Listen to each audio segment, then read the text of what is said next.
سید محمد جلیل عباس ستاری، office وغیرہ میں تو ہم اپنے آپ کو بڑا اپڈیٹ رکھتے ہیں. یہ ارشاد فرمائیں کہ ماحول کے لیے تو اچھا اخلاق ہو جاتا ہے، اللہ پاک کی رضا کے لیے اچھا اخلاق کیسے ملے؟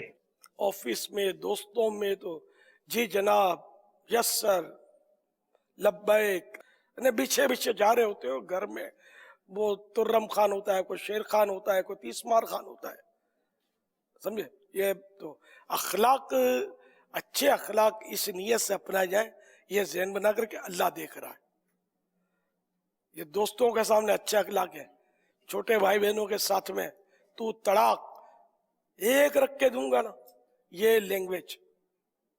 امی بس کرو، ابو بہت ہو گیا، یہ لینگویج گھر میں اور باہر ہے. جی بالکل یہ کیا ہے؟ ڈرامہ بازی.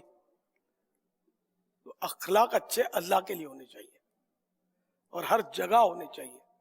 اللہ تعالی بس ہمارے حال پر رحم فرمائے کہ ہمارا ظاہر و باطن ایک ہو جائے. صلو علی الحبیب صلی اللہ تعالی علی محمد.